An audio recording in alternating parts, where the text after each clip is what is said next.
Nós vamos conversar com o senhor Carlos Augusto Figueiredo, que é biólogo e também membro da rede de especialistas em conservação da natureza, para explicar para a gente o que a gente falou no começo do programa.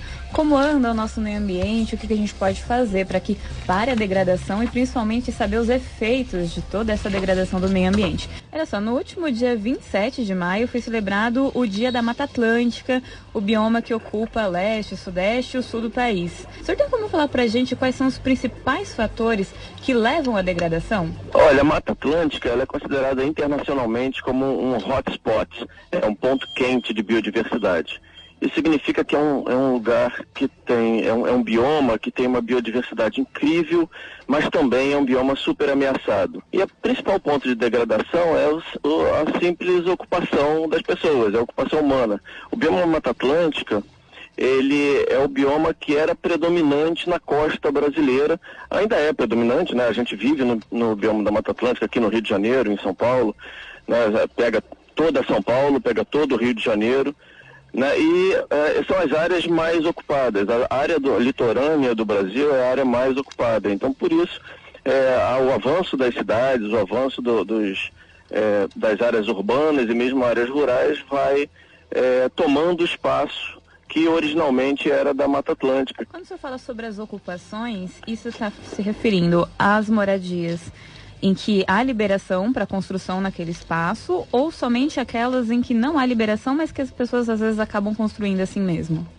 Não, eu estou falando sobre todas as ocupações mesmo, toda a cidade de São Paulo, a cidade do Rio de Janeiro, tanto é que no Rio de Janeiro, por exemplo, a gente tem um Parque Nacional da Tijuca, que é no meio da cidade e é bioma Mata Atlântica. Foi uma área que foi conservada e mantida com a vegetação original, com alguma recuperação, como representante de Mata Atlântica. Então, a cidade, sendo ela autorizada ou não, a gente está sobre o bioma Mata Atlântica. E há uma forma de conseguir conciliar as duas coisas? As moradias, que é claro, são necessárias, mas de uma forma que não venha agredir o meio ambiente? Olha, esse é o grande desafio, né? Não há como estarmos no mundo sem ocuparmos algum espaço. Então, a melhor maneira de tentar conciliar isso é reservando algumas áreas como espaços protegidos, como áreas protegidas, e procurando, mesmo dentro das zonas mais urbanas, ter manchas de florestas, ter vegetação, ter arborização nas ruas. Esse é um dos grandes desafios do que a gente chama hoje em dia de ciência ambiental. Pensando agora no nosso meio ambiente, mas não necessariamente apenas na Mata Atlântica, no que a gente faz durante o dia, no dia a dia, por costume e que pode afetar o meio ambiente. O senhor pode apontar para a gente algumas ações que às vezes são do nosso cotidiano, a gente comete às vezes sem perceber, mas que acaba afetando o meio ambiente? Bom, acho que a gente começa, o ponto mais básico é a civilidade, né? Quando você pensa em meio ambiente, muito frequentemente as pessoas pensam no ambiente natural. Tanto é que a gente começou pelo bioma Mata Atlântica, né? E bioma Mata Atlântica remete à floresta, aqueles espaços naturais, mas na verdade meio ambiente é tudo que está ao nosso redor. Então, a civilidade que eu falei é quando você abre uma bala, não jogar o papel no chão. Quando fuma um cigarro, não jogar a guimba no chão. O lixo urbano afeta diretamente o nosso meio ambiente. Isso é uma ação que a gente pode tomar individualmente, né? Da mesma forma, em casa, o lixo doméstico, a gente pode, independente de haver ou não coleta seletiva na cidade ou na região da cidade em que se vive, a gente pode separar o lixo seco do lixo úmido. Quando a gente não cuida do meio ambiente, a gente também colabora para que hajam chuvas que causam inundações e outros danos na natureza?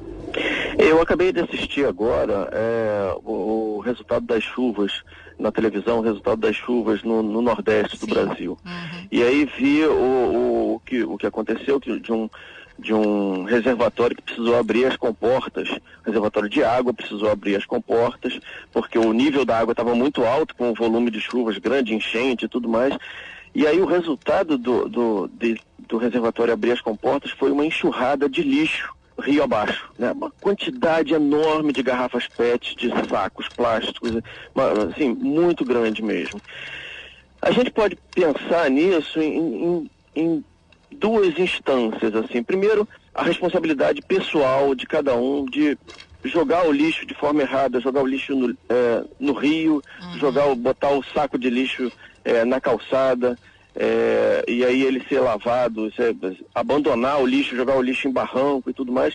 Isso daí nos prejudica diretamente. Mas é muito importante lembrar também que profissionalmente a gente tem que estar pensando nisso.